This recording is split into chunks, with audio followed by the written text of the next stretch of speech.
میں کراچی کا ذکر کرنا چاہتا ہوں کہ سیف سٹی کراچی کا خواب ہے کہ وہ بنے. کب بنے گی, کیسے بنے گی, جو پروجیکٹ تھا وہ کہاں پہنچا ہے, کیمراز کب لگنے والے ہیں, کیونکہ اب بڑے بڑے دہشت گرد اس وقت بھی کراچی کے اندر موجود ہیں جنہیں الحمدللہ ہماری پولیس پکڑ رہی ہے. مجھے اس بات پہ فخر ہے. دنیا کے کئی ملکوں سے بڑا میرا شہر کراچی, پاکستان کا سب سے بڑا شہر, پاکستان کا واحد میٹروپولس, فائنینشیل ہب, پورٹ سٹی, سب کچھ ہونے کے باوجود بھی کافی جگہوں پہ مشکلات کا شکار ہے. بات کریں اگر لا اینڈ آرڈر سچویشن کی تو ہم جانتے ہیں کہ اسٹریٹ کرائم سے لے کر بڑے کرائم بھی یہاں پر ہو جاتے ہیں اور پولیس کی پرفارمنس کے اوپر ایک بہت بڑا کویسچن مارک پہلے سے لگا رہتا ہے.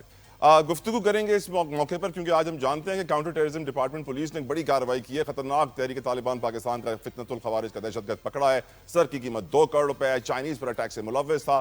بہت اچھی بات ہے, ہمیں فخر ہے اپنی پولیس کے اوپر جب ایسی کارروائی کرتی ہے, امید کرتے ہیں کہ ایسی کرتی رہے. لیکن آخر یہ جو سیف سٹی پروجیکٹ ہے کراچی کا, بتایا جا رہا ہے کہ آنے والے وقت میں بہت جلدی ہزاروں کیمراز کراچی میں انسٹال کیے جائیں گے, ٹریفک کا نظام بدل جائے گا. لیکن دس از سم تھنگ جو آج سے بہت پہلے ہو جانا چاہیے تھا. اور اس سوال کو پہلے میں رضا ہارون صاحب کی طرف رکھنا چاہوں گا. رضا ہارون صاحب, اور ویلکم بھی کرنا چاہوں گا, ہمیں پینل پہ جوائن کیا عبدالرؤف ابراہیم صاحب نے, چیئرمین ہے کراچی ہول سیلز گروسرز ایسوسی ایشن. تھینک یو رؤف بھائی فار کمنگ. لیکن گفتگو کا آغاز کرتے ہیں رضا ہارون صاحب سے. رضا ہارون صاحب, کراچی کو آج سے 15-20 سال پہلے یہ پورا سیف سٹی کا پروجیکٹ ملنا تھا. آپ اور میں جانتے ہیں کہ پھر کیا ہوا کہ وہ کمپلیٹ نہ ہو سکا, اور آج بھی ہم جانتے ہیں کہ وہ کیمراز انسٹال ہونے والے ہیں, پراپرلی کمپلیٹ ہوئے نہیں ہیں. سٹیزنز, پولیس کراچی نے مل کے کافی سارے کیمراز انسٹال کیے ہیں. آپ کی نظر میں کراچی کے اندر law and order situation, street crime ہو, بڑے کرائم ہو, ٹی ٹی پی جیسے ٹارگٹس ہوں, ان کو پکڑنے میں ہماری پولیس کس قدر کامیاب ہے اور کس قدر آپ سمجھتے ہیں ہمیں امپروومنٹ کی ضرورت ہے؟ ذرا اس کے اوپر بات کیجیے گا رضا صاحب. میں سمجھتا ہوں کہ کرائم ریٹ جو ہے وہ کراچی کا ایز اے میٹروپولن سٹی زیادہ ہے, اور اگر آپ دنیا بھر کی اور میٹروپولن سٹیز دیکھیں گے تو اس کے مقابلے میں پھر بھی کم ہے.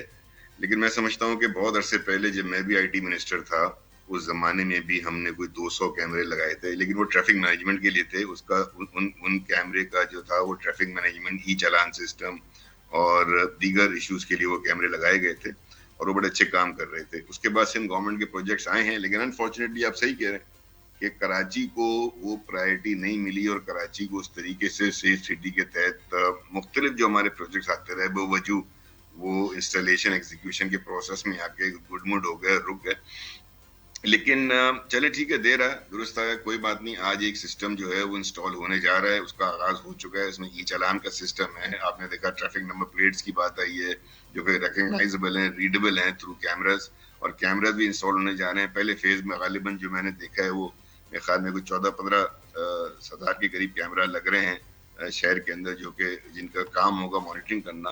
اس سے زیادہ تو امپورٹنٹ چیز ہوتی ہے, جیسے آپ نے بتایا کہ سی ٹی ڈی کا محکمہ ہے, وہ بہت سی کارروائیاں تو میرے اور آپ کے نالج میں آ جاتی ہیں اور وہ ہم اس کو دیکھ لیتے ہیں. جو اصل پرابلم آ رہی ہے میں سمجھتا ہوں جو ہمارے ایز اے کمیونٹی ہمیں جو کوآپریٹ کرنا چاہیے اپنا حصہ ڈالنا, وہ کمیونٹی نیٹ ورک کی ہے. اور کمیونٹی انٹیلیجنس نیٹ ورک جو ہوتا ہے وہ ہمیں اس میں مدد کرتا ہے کہ انفارمیشن جو انٹیلیجنس ہے بیسک وہ کمیونٹی سے آتی ہے. میں دیکھتا ہوں کہ وہاں پہ تھوڑا گیپ ہے کہ جو پولیس اسٹیشنز ہیں ہمارے, جو ہمارے ایس ایچ او صاحبان ہیں, ان کا جو ایک کمیونٹی کے ساتھ لنک ہونا چاہیے اور انٹیلیجنس گیدرنگ ہونی چاہیے, وہاں سے ہمیں نہیں ملتا. پھر کراچی میں بہت سے ایریاز آج بھی نو گو ایریاز ہیں, اور وہ نو گو ایریا اس لیے ہیں کہ ہم جانتے ہیں کہ کس طریقے سے کراچی میں ایک عرصے سے طالبانائزیشن کا کام ہوا, پھر ایسی آبادیاں وہاں پہ آ گئی ہیں جہاں پہ کہ جو ہے وہ کرائم جو ہے وہ پلتا ہے, کرمنلز کو سپورٹ ہوتی ہے, کرمنلز کو پروٹیکشن ہوتی ہے. ان تمام چیزوں میں ہمیں اس بات کو مد نظر رکھنا چاہیے طاہلہ بھائی, جو سب سے امپورٹنٹ بات ہے کہ کراچی جو ہے وہ دنیا کے اندر جو نمایاں شہر ہے اس میں اس کا نام آتا ہے, اور کراچی کو ٹارگٹ کرے گا آپ کا ملک دشمن, آپ کے اندر جو ملک کے وہ اندر سر بدترین رہنے والے شہروں کی فہرست میں بھی ٹاپ پہ آتا ہے سر. یس, میں کہہ رہا ہوں کہ کراچی کو ٹارگٹ کرے گا آپ کا ملک دشمن, کیونکہ اگر پاکستان کو نقصان پہنچانا ہے تو پاکستان کے معاشی ہب کو نقصان پہنچانا ہے. تو ہمیں یہ اس کو سندھ گورنمنٹ نہیں, پوری پاکستان کی جو وفاقی حکومت ہے, سندھ حکومت ہے, ہماری بلدیاتی حکومت ہے, ہمارے میئر صاحب ہیں, ان سب کو مل کر